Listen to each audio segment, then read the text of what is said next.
The R-97, Titanfall 2's bullet hose. Let's take a look at how best to use it and how to be as effective as possible with it.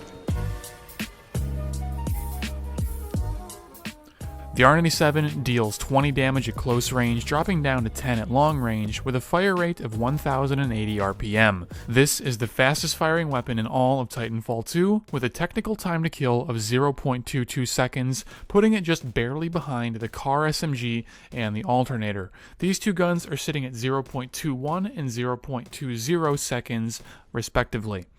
It is faster than the Volt at point-blank range though, assuming that the Volt gets 0 headshots. Your headshot multiplier on the R-97 is a flat 1.5x, identical to every other SMG in the game. Damage drop-off range is exactly the same as all the other SMGs, so expect to kill in more shots than any other SMG at pretty much every range except the absolute most ridiculous of long ranges, which honestly we don't care about anyways.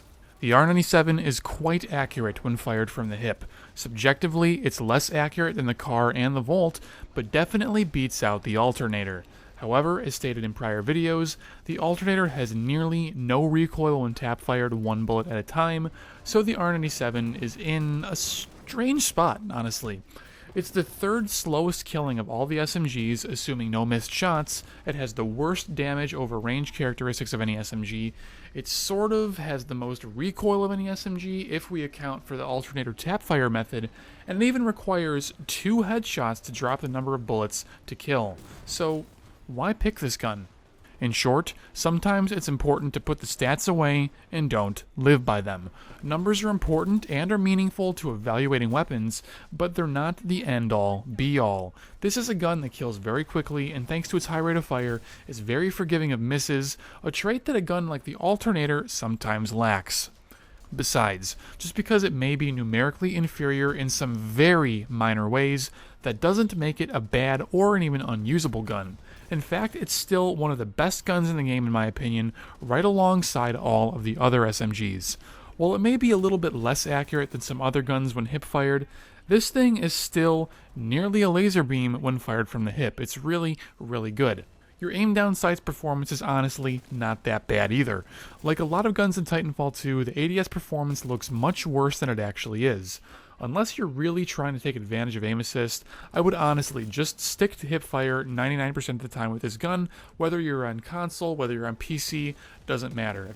Much to my chagrin, however, this weapon shares the same fatal flaw as the Car. The center dot disappears when hip-firing the gun. In what I honestly believe to be a huge blunder by Respawn, I can only infer that this is to soft nerf these guns and make them less reliable at hipfire. It makes no sense that some guns get to keep their center screen dot while others don't.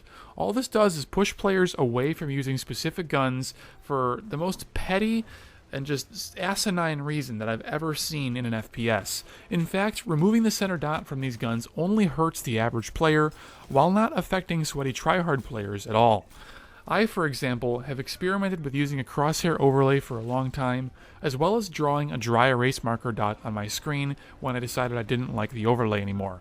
While I absolutely do not condone the practice of marking up your monitor, it's really stupid that I'm able to perform better in the game by doing something outside of the game, instead of just spending more time actually getting better at the R-97 to begin with. So having said all this, my honest advice to you is the following.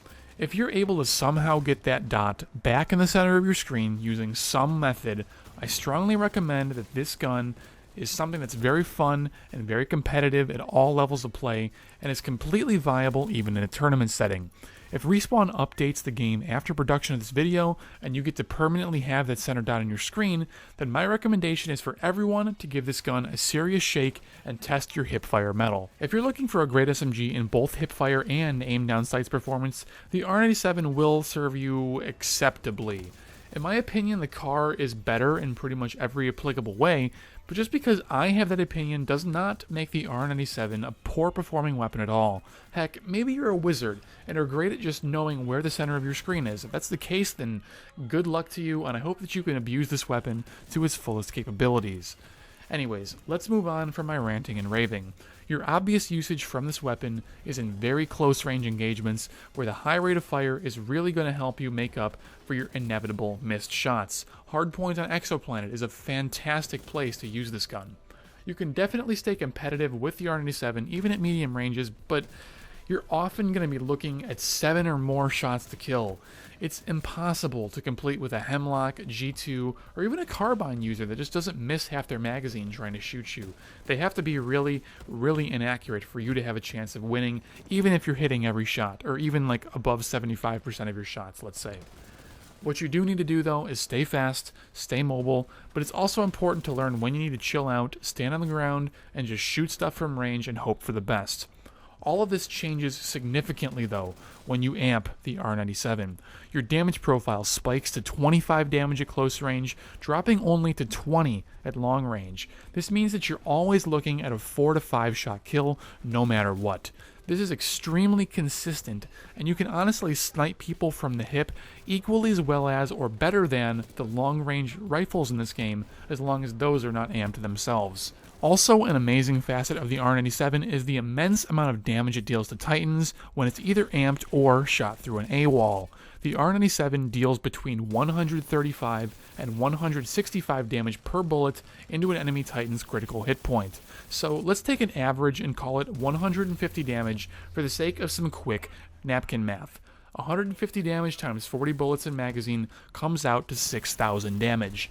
If the numbers I'm looking at from the game's files are correct, we should be killing a Legion in roughly 2.5 magazines if we assume absolutely zero misses. In practice, of course, that's not going to happen, but hitting even 50% accuracy on an enemy Titan is a full bar of health gone, and then some. This is honestly better than a lot of the anti-Titan weapons in the game in terms of raw damage per second, albeit there is a lot more skill involved in shooting a crit spot over and over because you cannot miss, whereas using an anti-Titan weapon or a Grenadier weapon is going to be way more consistent for the vast majority of players. It's an extremely useful trait of the R-97 for sure, and pretty much every other SMG shares it to a capacity, but the R-97 just, for some reason, feels amazing at it. This is an extremely useful trait that you've always got to keep in your mind. Most Titan pilots honestly don't react effectively to gunfire from pilot primaries, so use that to your advantage to burn down their health meter before they even realize what's happening to them. All in all, while the R-97 does have a few shortcomings, it's still a very highly powerful weapon. While it may be comparatively weaker and less versatile than some of its other SMG brethren, don't let that dissuade you. The R-97 is absolutely a gun that's worth your time, so give it a shot and you'll be sure to soak those devotion tryhards on the other team. Thanks for watching, and I hope that you've learned something new today. If you have any questions, leave them down below, and I'll try my best to answer them as best as I reasonably can. YouTube has unfortunately changed the way that I'm notified of your comments, so I'm pretty liable to let a few slide that I never would have before, but I know you guys will work with me on this one and help out your fellow fraggers. I'll see you in the next one, pilots. Take care.